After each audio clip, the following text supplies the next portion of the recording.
Kwa muda wa zaidi ya miaka 30, mashabiki wa Simba wamekuwa wakisubiri kwa hamu siku ambayo timu hiyo itaandika historia mpya katika ramani ya soka la Afrika. Hatimaye siku hiyo imefika.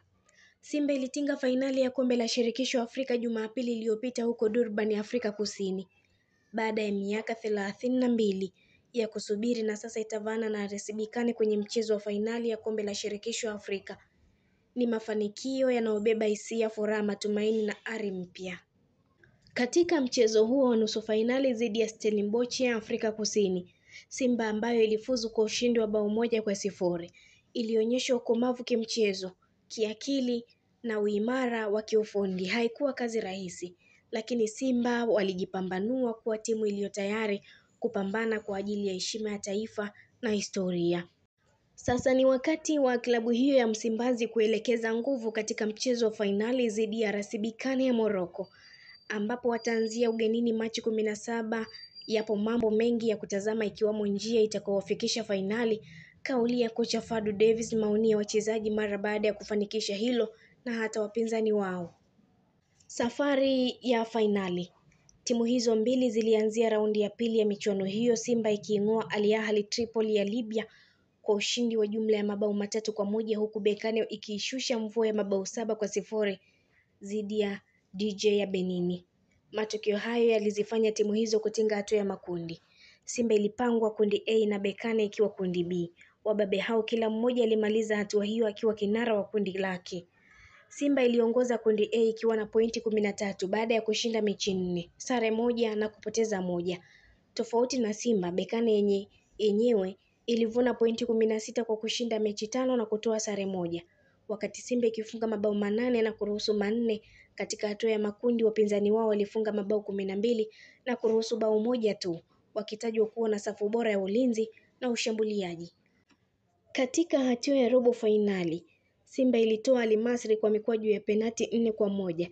Baada ya matokeo ya jumla kuwa sare ya mabao 2-2, Berkane wao waliitoa ASEC Mimosa kwa ushindi wa jumla ya mabao 2-0, kila mchezo ikishinda bao 1-0.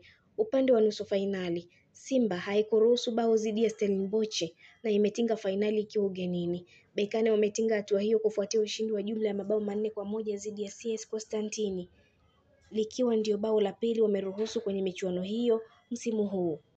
Tangu hatua za awali, Simba imefunga mabao 14 huku ikiruhusu 7 kwenye michezo 12. Kwa upande wa Berkane imefunga mabao 25 na kuruhusu 2, ikiwa ndio timu iliyofunga mabao mengi na kuruhusu machache. Fedha za kutosha.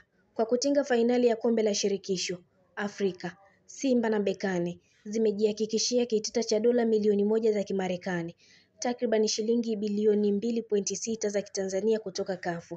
Hili ni ongezeko kubwa la mapato ambayo klabu inaweza kuyatumia kwa maendeleo zaidi ya ndani, kama vile kuimarisha kikosi, kuboresha miundombinu au kuimarisha utawala. Aidha, endapo Simba watafanikiwa kushinda taji hilo, watavuna zaidi ya mara 2 ya kiwango hicho, zaidi ya dola milioni 2, ambazo ni takriban shilingi bilioni 5.2 za Kitanzania.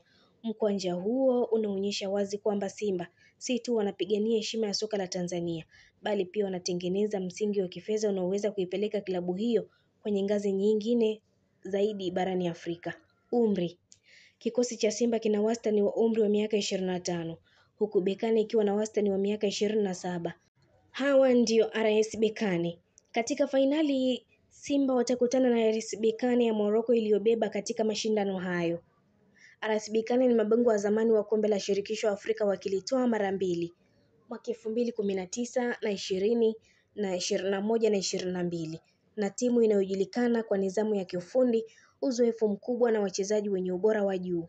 RS Berkane wanacheza soka la kujilinda vyema na pia kushambulia kwa kasi. Wana wachezaji mahiri kama Yusuf El Fahil na Adli Tahif ambao ni hatari katika mashambulizi ya kushtukiza.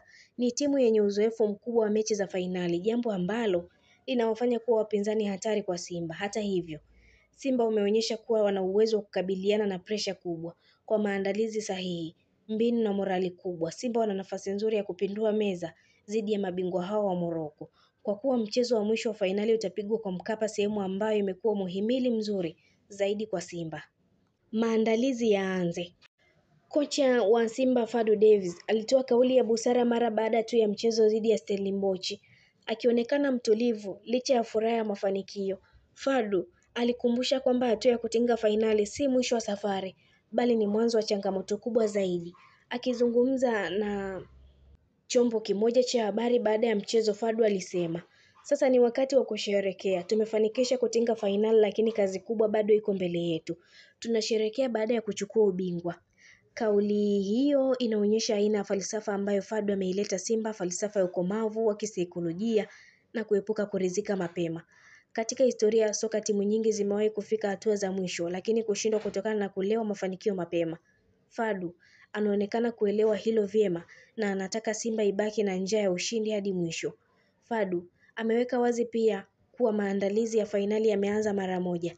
Hakuna muda wa kupoteza. Kila mchezaji, kila mfanyakazi wa benchi la ufundi, kila mtu ndani ya klabu anahitaji kuweka akili na nguvu zote kuelekea fainali hiyo muhimu.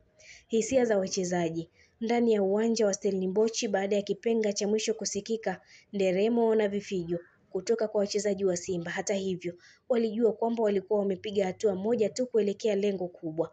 Nahodha wa Simba Mohamed Hussein Tisha Balala alieleza hisia zake kwa maneno ya hisia kuu.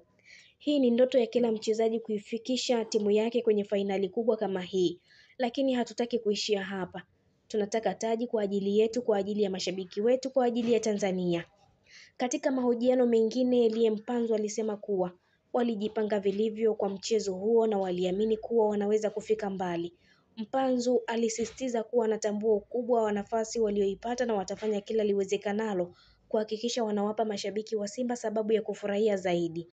Shomari Kapombe, mmoja wa wachezaji wenye uzoefu mkubwa Simba, alisema mafanikio hayo ni ushahidi wa bidii kwa misimu mingi. "Tumekuwa tukipambana kwa miaka mingi sasa, hatimaye tumefika. Sasa tunahitaji umoja zaidi, juhudi zaidi, nidhamu zaidi," anasema. Fabrice Ngoma, kiungo wa kimataifa kutoka DRC Congo, anasema, "Hii ni hadithi ya kujivunia. Simba ni familia kubwa, naamini tunaweza kutoa ubingwa huu. Huu ni wakati wetu kuionyesha Afrika." Baada ya kipigo, baadhi ya mastaa wa Stellenbosch hawakusita kuongelea ubora wa wapinzani wao. Kiungo Adrien John alikiri kwamba wameumizwa sana na matokeo hayo, lakini akaonyesha heshima kubwa kwa Simba. "Simba walicheza kama timu kubwa, walituonyesha tofauti ya uzoefu wa mashindano haya makubwa. Tunawapongeza," anasema. Kwa upande wake Devin Titus anasema Simba ina kikosi bora ambacho kinaweza kupigania ubingwa. Wanajua walichokuwa wanakifanya. Walitumia kila nafasi vizuri. Wanastahili kuwa kwenye fainali. Naye Brian Mandela, beki wakati wa Stellenbosch, licha machungu ya kutolewa, anasema anaamini Simba ina nafasi nzuri ya kutoa taji. "Kwa maonyesho yao dhidi yetu, naamini Simba wana uwezo wa kuwa mabingwa. Wana wachezaji wakomavu, benchi la ufundi madhubuti na morali nzuri."